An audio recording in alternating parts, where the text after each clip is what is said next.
ఇక్కడ కూడా కొన్ని విషయాలు మనం చూడొచ్చు. ఈ అధ్యాయం అంతా కూడా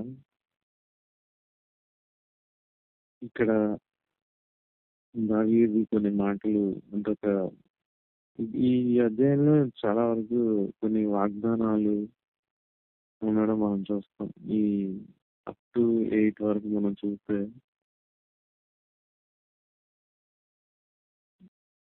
మొదటి వచనం, యెహోవా రాజు నీ బలమును బట్టి సంతోషించుచున్నాడు, నీ రక్షణను బట్టి అతడు ఎంతో హర్షించుచున్నాడు. ఈ మాట నన్ను చాలా ఎంకరేజ్ చేసింది. రాజు నీ బలమును బట్టి సంతోషించుచున్నాడు, నీ రక్షణను బట్టి అతడు ఎంతో హర్షించుచున్నాడు. కాబట్టి ఇప్పుడు దావీదు ఇక్కడ మనం చూస్తే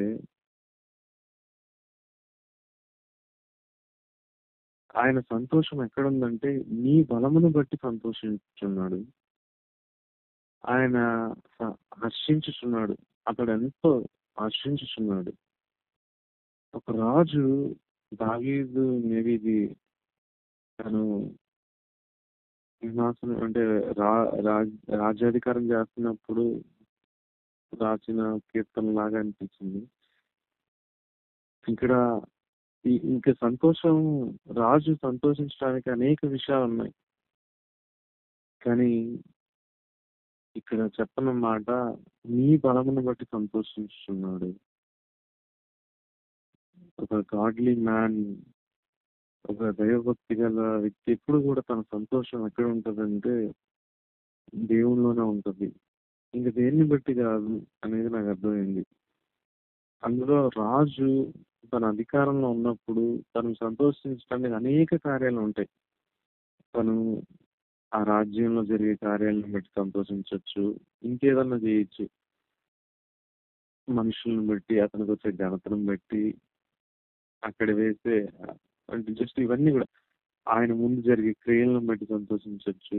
రాజు కోరుకున్నది జరగవచ్చు. ఆయన ఏది చేయమంటే అది చేసే ప్రజలు ఉంటారు అక్కడ.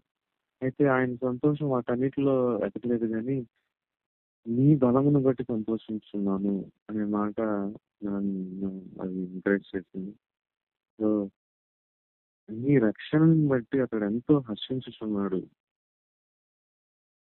ఈరోజు మనం కూడా మన జీవితాల్లో ఆ సాల్వేషన్ గురించి ఎంత హర్షించున్నాం అనేది మనం క్వశ్చన్ చేసుకోవాలనిపించింది. మన రక్షణ ఎంతగా మనం ఆనందిస్తున్నాం రక్షణను బట్టి. నిజంగా ఈ రక్షణ ఆ విలువ మాకు తెలియాలి మొదట. ఎంత రక్షణ, ఆ యొక్క రక్షణ వాటంటే గ్రేట్ చిన్న ఎవరు హర్షించగలరు అంటే ఆ రక్షణను బట్టి ఎవరైతే రికగ్నైజ్ చేస్తారో Richard sinner, I'm Richard sinner. అయితే దేవుని కృప ఎలా రక్షించింది అనే విషయాలు నిజంగా ఆ వ్యక్తి ఎప్పుడు తన హృదయంలో ఆ రక్షణ గురించి అది తనకిప్పుడు అది తాజాగా ఉంటది. దేవుడు ఆ రక్షణ తన జీవితంలో చేసింది. అందుకే మనం చూస్తే న్యూ టెస్టిమెంట్ లో ఆ పాపాత్మురాలైన స్త్రీ ఎంతో ప్రేమించింది యేసు ప్రభువుని. ఆ రక్షణ, ఆ విలువ తెలిసి ఆమె యేసు ప్రభు పాదాలను కన్నీటితో చూడడం మనం చూస్తాం, తన తల వెంట్రుకలతో. సో అంటే ఆమె రికగ్నైజ్ చేసింది ఈ రక్షణ, ఆ జాయ్, ఆమె హృదయంలో జాయ్, ఆ సంతోషం అనేది, ఆ రక్షణ, యేసు ప్రభు చేసిన కార్యాలు అని ఆమె హృదయం ఆ రక్షణ బట్టి కంప్లీట్ ఇంకా ఆమె క్రియల్లో చూపించింది. ఆ హర్షించడం అనేది ఆమె క్రియల్లో చూపించింది. ఆ ఘనమైన ఒక స్త్రీకి ఘనమైనది ఆమె వెంట్రుకలు, దాన్ని ఆ పాదాల దగ్గర తీసుకొచ్చి పెట్టి ఆమె క్రియల్లో ఆ రక్షణని సంతోషించడం మనం చూస్తాం. ఇంకొకటి ఆ స్త్రీ ఒక ఒక యేసు ప్రభు పాదాలు కడుగుతుందంటే దేంతో? ఆ నీటితో కడగలేదు, కన్నీటితో కడుగుతుందని మనం చూస్తాం. అంటే ఎంతగా కన్నీళ్ళంటే అంటే యేసు పాదాలు కడిగేంత కన్నీరు కార్చింది అక్కడ ఆమె. ఆమె హృదయం ఎంతగా ఇదేంటిది ఆ రక్షణ అనేది ఆ స్థితిని తెలుసుకొని యేసుప్రభు ప్రేమని ఆయన చూసినప్పుడు అసలు అక్కడ అది మనం చూడొచ్చు. సో మనం కూడా ఆ రక్షణ ఆనందం అనేది హర్షించడం అనేది మన జీవితాల్లో జరగాలి. అప్పుడు అది ట్రూ రిపెంటెన్స్ ఉంటుంది అక్కడ. తర్వాత అంటే ఇక్కడ దేవుడు దేవుడు మనం చూస్తే రెండవ వచనంలో కూడా అతని మనోభీష్టము నువ్వు సఫలం చేయుచున్నావు, అతని పెదవుల నుండి వచ్చిన ప్రార్థన నీవు మానక అంగీకరించున్నావు. అంటే అతని ఇది ఇక్కడ కూడా మనం చూడొచ్చు, దేవుడు నువ్వు సఫలం చేయుచున్నావు అతని మనోభీష్టము, అతని పెదవుల నుండి వచ్చిన ప్రార్థన నువ్వు మానక అంగీకరించున్నావు. కాబట్టి అంటే ఇది కూడా అంటే గాడ్లీ మ్యాన్ లైఫ్ అతను ఎంత యథార్థంగా ఉన్నాడనే అర్థం. ఎందుకంటే ఒకవేళ మన హృదయంలో పాపం లక్ష్యం చేసిన యెడల దేవుడు మన ప్రార్థన వినకపోవడం అంటుంది. అంటే ఇక్కడ దేవుడు అతని పెదవుల నుండి వచ్చిన ప్రార్థన నువ్వు మానక అంగీకరించున్నావు. అంటే తన లైఫ్ ని మనకి ఇక్కడ తెలియజేస్తున్నాడు. అంటే హానెస్టీ, యథార్థత, పాపం లేని దేవుడు ఆలకిస్తున్నాడు. అంటే ఇక్కడ ప్రార్థన అతని జీవితంలో ఆ, తను ఎంత వెలుగులో ఉన్నాడనేది మనం చూడొచ్చు. అంటే తను యథార్థంగా ఉన్నాడనేది, తన పాపం లేని వ్యక్తిగా దేవుడు అంగీకరిస్తున్నాడంటే అతను అంగీ అలాంటి జీవితాన్ని చేస్తున్నాడు అనేది ఒక సవాల్గా అనిపించింది. ఓల్డ్ టెస్టిమెంట్ లో ఒక వ్యక్తి అలా జీవించడం అనేది. తర్వాత దేవుని రక్ష 5వ వచనంలో కూడా, ఇక్కడ తర్వాత వచనాలు కూడా మనం చూడొచ్చు, 3-4 వచనాలు కూడా. ఇది కొన్ని వచనాలు ఇక్కడ మనం అది యేసు ప్రభుకి రిలేటెడ్ గా చూడొచ్చు. ఒక ఛాయగా ఉంటది. అంటే సదాకాలం నిలుచు దీర్ఘ ఆయువును నువ్వు దయచేసి ఉన్నావు